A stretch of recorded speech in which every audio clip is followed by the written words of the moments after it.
Hello friends, আমার ভিডিওতে সবাইকে স্বাগত। তো গত একদিন আগে আমাদের ঢালিউড কুইন অপু বিশ্বাস তার পেজ থেকে তার কিছু কিছু সুন্দর সুন্দর কিছু ছবি পোস্ট করেছেন, যেখানে তার সেই ছবির পোস্টে লেখা ছিল আর কত অভিনয়, মানে ক্যাপশনে লেখা ছিল আর কত অভিনয়।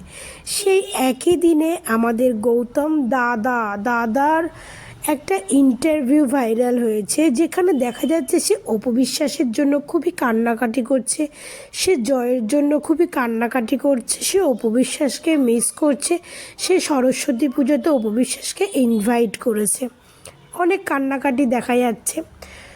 তো সেই একই দিনে অপু বিশ্বাস এই রকমের একটা ক্যাপশন দিয়ে তার কিছু কিছু সুন্দর সুন্দর ছবি পোস্ট করেছেন। তো এবার কি বুঝতে পারছেন বন্ধুরা, এটা কিসের জন্য?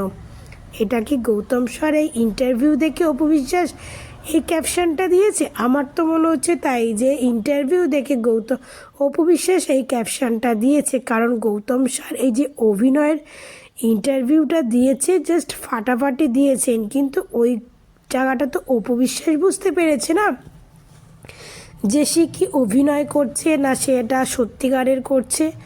তো অপু বিশ্বাস বুঝতে পেরেছে, তার জন্য অপু বিশ্বাস তার এত সুন্দর সুন্দর ছবির ক্যাপশনটা এটাই লিখেছে, আর কত অভিনয়, গৌতম শাহ আর কত অভিনয় করবে। আপনার অভিনয় পুরো বাংলাদেশ দেখেছে, অপু বিশ্বাস দেখেছে, অপু বিশ্বাসের ভক্তরাও দেখেছে আপনি কত নাটকবাজ আর কত অভিনয় করতে পারেন।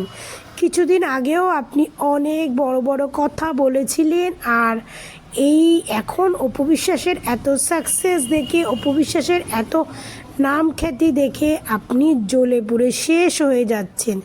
আপনি চাইছেন যে অপুকে আমি এতদিন যেভাবে রেখেছিলাম অপু সেভাবেই থাকবে, কিন্তু আপনি দেখছেন আপনার হাতের বাইরে বেরিয়ে অপু বিশ্বাস আরও উন্নতি করছে, সেটা আপনি সহ্য করতে পারছেন না। তার জন্য এখন নাটক করছেন, এখন অপু বিশ্বাসকে ইনভাইট করছেন, নাটক করছেন, যাতে অপু বিশ্বাস সে আপনার সম্পর্কটা ঠিক হয়ে যায়, যেটা কখনো হবার নয়। অপু বিশ্বাস যেদিকে মুখ ফিরিয়ে নেয় সেদিকে সে আর থুতু ফেলে না।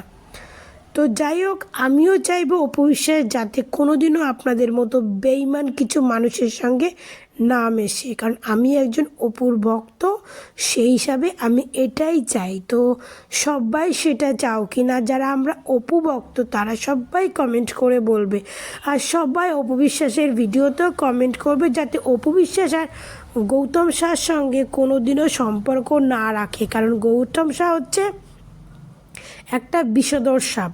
তো সবাই ভালো থাকবে, সুস্থ থাকবে, টাটা।